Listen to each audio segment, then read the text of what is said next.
சிறகடிக்காசை சீரியலில் இன்றைக்கி எபிசோடில் என்ன நடக்குதுன்னு பார்க்கலாம் வாங்க. அண்ணாமலை முத்துக்கிட்ட நீங்கள் எதுக்காக இப்படி சண்டை போட்டுக்கிட்டு இருக்கீங்கன்னு கேட்குறாரு. அதுக்கு முத்து அம்மா சந்தோஷப்படணும் அப்படிங்கிறதுக்காக தான்ப்பா. என்னடா சொல்கிற அப்படின்னு சொல்லி கேட்குறாரு அண்ணாமலை. ஆமாம்ப்பா, ரவி, ஸ்ருதி, மீனா எல்லாரும் சண்டை போடுற மாதிரி நடிச்சுக்கிட்டு இருந்தோம்.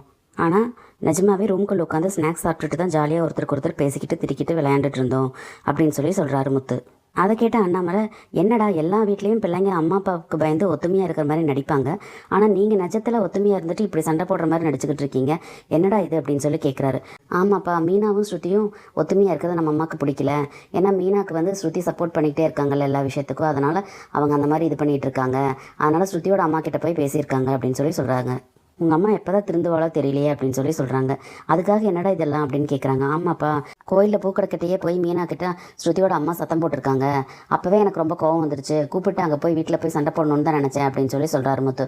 என்னடா போய் வீட்டில் சண்டை போட்டையா அப்படின்னு சொல்லி கேட்குறாங்க. இல்லை, திருப்ப காரில் வந்துட்டு இருக்கும்போது மீனா தான் ஒரு ஐடியா சொல்லிச்சு, அதனால தான் இந்த மாதிரி பேசி நடிச்சுக்கிட்டு இருந்தோம் அப்படின்னு சொல்லி சொல்கிறாரு முத்து. இது கேட்ட அண்ணாமலை, அதுக்கு வேண்டி இப்படியெல்லாம் சத்தம் போட்டுட்டு நடிச்சிட்டு இருந்தால் என்னடா அர்த்தம் அப்படின்னு சொல்லி கேட்குறாரு. ஆமாப்பா, அம்மாவுக்கு பயந்த மாதிரி நம்ம நடிச்சுக்கிட்டு இருந்தால் அவங்க சந்தோஷமாயிருவாங்க, அதனால் கொஞ்சம் இந்த பிரச்சனை ஓஞ்சிரும், அதனால தான் அப்படின்னு சொல்லி முத்து சொல்கிறாரு. அதை கேட்டால் அண்ணாமலை, உங்கள் அம்மா எப்போ திருந்துவான்னு எனக்கு தெரியல அப்படின்னு சொல்லி அழுத்துக்கிறாரு. அதுக்கு முத்து, நாங்கள் இப்போ சண்டை போடாமல் இருக்கோம்னு அம்மாவுக்கு தெரிஞ்சாவே அம்மா கொஞ்சம் அமைதியாயிருவாங்கப்பா. மறுபடியும் ஸ்ருதியோட அம்மா கிட்ட போய் பேச மாட்டாங்க. இல்லைன்னா ஸ்ருதியோட அம்மா கிட்ட போய் மறுபடியும் அம்மா பேசினாங்கன்னா அப்புறம் திரும்ப அவங்க மீனாவை திட்ட ஆரம்பிப்பாங்க. அப்புறம் எனக்கு ரொம்ப கோவம் வந்துட்டு பிரச்சனை ஆயிரும். அதனால் நாங்கள் பெரிய சண்டை போடுற மாதிரி ஆயிரும். அதனால தான் நம்ம இப்போ நடித்து அம்மாவை சந்தோஷமாக வச்சுக்கிற மாதிரி நம்ம பேசியிருக்கோம் அப்படின்னு சொல்லி சொல்கிறாரு முத்து. அந்த பக்கம் பார்த்தீங்கன்னா ரோஹிணியோட அம்மா ஹாஸ்பிட்டலில் இருக்காங்க. அவங்க கொஞ்சம் சீரியஸாக இருக்கிற மாதிரி தான் தெரியுது. பக்கத்து வீட்டுக்காரங்க, என்னாச்சு, அவங்களுக்கு எப்படி இருக்கு இப்போ உடம்புக்கு அப்படின்னு சொல்லி கேட்குறாங்க. அதுக்கு டாக்டர்ன்ட்டு அவங்க பொண்ணு வரட்டும், அதுக்கப்புறமா நான் பேசிக்கிறேன் அப்படின்னு சொல்லி சொல்கிறாங்க. கொஞ்ச நேரத்துலேயே ரோஹிணி ஹாஸ்பிட்டலுக்கு வராங்க.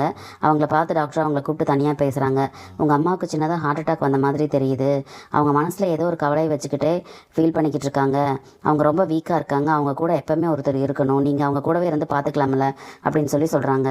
அதை கேட்ட ரோஹிணி இருந்துட்டு, நான் சென்னையில் ஒர்க் பண்ணிக்கிட்டு இருக்கேன் அப்படின்னு சொல்லி சொல்கிறாங்க. அதனால் என்ன, நீங்கள் அவங்கள சென்னைக்கே கூட்டிகிட்டு போயிருங்க அப்படின்னு சொல்லி டாக்டர் சொல்ல, அதுக்கு சரின்னு சொல்லி ரோஹிணி சொல்கிறாங்க. அதுக்கப்புறம் அவங்க அம்மாவை பார்க்குறக்கு வராங்க. அப்புறம் அவங்க அம்மா கிட்டே, ஏம்மா மனசில் எதையோ வச்சு கவலைப்பட்டுட்டு இருக்கேன்னு டாக்டர் சொல்கிறாங்க. உனக்கு என்ன பிரச்சனை இப்போ அப்படின்னு சொல்லி கேட்குறாங்க. ஆமாண்டி, உனக்கு என்ன சொல்கிறதுக்கு, நீ விருப்பப்பட்டு ஏற்றுக்கிட்ட வாழ்க்கை உனக்கு நிலைக்குமா நிலைக்காதான்னு சொல்லிட்டு எனக்கு ஒரே கவலையாக இருக்குது. அதோட எனக்கு அப்புறம் கிருஷ்ண யாரை பார்த்துக்குவாங்கன்னு எனக்கு பயமாக இருக்குது. எனக்கு ஏதாவது ஆயிடுச்சுன்னா என்ன செய்யறது அப்படின்னு சொல்லி அவங்க ஃபீல் பண்ணுறாங்க. அதை கேட்ட ரோஹிணி, எதுக்குமா கவலைப்படுற, நான் தான் இருக்கேன்ல, நான் பார்த்துக்கிறேன், உன்னையும் பார்த்துப்பேன், கிருஷ்ணையும் பார்த்துப்பேன் அப்படின்னு சொல்லி சொல்கிறாங்க.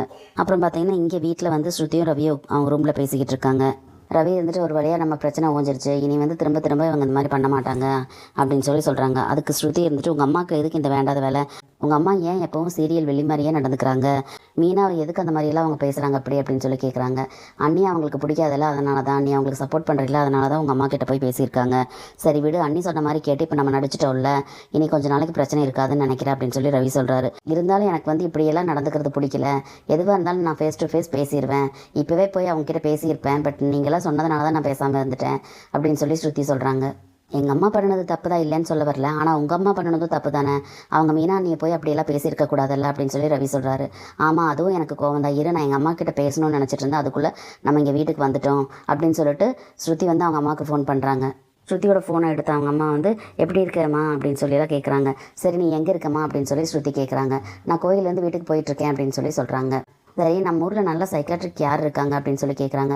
அப்புறம் அவங்க அம்மா ஒரு தெரிஞ்ச ஒருத்தங்களை சொல்கிறாங்க. ஏன், என்னாச்சு உனக்கு அப்படின்னு சொல்லி கேட்குறாங்க. இல்லை அவங்களோட அப்பாயின்மெண்ட் ஒன்று வாங்க அப்படின்னு சொல்கிறாங்க. என்னம்மா என்னாச்சு அப்படின்னு கேட்குறாங்க. எனக்கு ஒன்றும் ஆகலை, உனக்கு தான் ஆயிடுச்சு அப்படின்னு சொல்கிறாங்க. என்னடி சொல்கிற அப்படின்னு கேட்குறாங்க. ஆமாம்மா, நீ போய் டாக்டரை போய் நல்லா பார்த்து ட்ரீட்மெண்ட் எடுத்துக்க அப்படின்னு சொல்கிறாங்க. அவங்க அம்மா கோமா, என்ன உனக்கு கொழுப்பா அப்படின்னு சொல்லி கேட்குறாங்க. பின்ன நீ எதுக்கு மீனாவை போய் பார்த்து பேசினா அவங்களை திட்டுனேன், உனக்கு யார் அப்படியெல்லாம் சொல்லி கொடுத்தது அப்படின்னு சொல்லி கேட்குறாங்க. ஆமாம், உங்கள் அத்தை தான் உன்னை பற்றி என்கிட்ட வந்து கம்ப்ளைண்ட் பண்ணாங்க, நீ அந்த மீனோட பேச்சு கேட்டு ஆடிக்கிட்டு இருக்கியா, உன் வாழ்க்கையை ஒழுங்காக வாழ மாட்டியா அப்படின்னு சொல்லி அவங்க அம்மா கேட்குறாங்க. என் வாழ்க்கையை பார்த்துக்கிறதுக்கு எனக்கு தெரியும், நான் ஒன்றும் இப்போ உன் வீட்டு புள்ள கிடையாது, நான் இந்த வீட்டு புள்ள, எனக்கு என் வீட்டில் எப்படி வாழணும்னு எனக்கு தெரியும், என் குடும்ப விஷயத்தில் நீ தலையிடாத, இனிமேல் மீனா கிட்ட அந்த மாதிரி பேசுகிற வலையெல்லாம் வச்சுக்காத, ஃபோனை வை அப்படின்னு சொல்லி ஸ்ருதி வச்சிடுறாங்க. ஸ்ருதி பேசுனதை பேச்சை கேட்டு அதிர்ச்சியாகி அவங்க அம்மா அப்படியே நின்றுருக்காங்க. இதோட இந்த எபிசோட் முடிஞ்சிருக்கு. நாளைக்கு என்னெல்லாம் நடக்க போகுதுன்னு சொல்லி நம்ம பொறுத்திருந்து பார்க்கலாம். நம்ம வீடியோ பிடிச்சிருந்தா லைக் பண்ணி சப்ஸ்கிரைப் பண்ணுங்கள் ஃப்ரெண்ட்ஸ். தேங்க்யூ.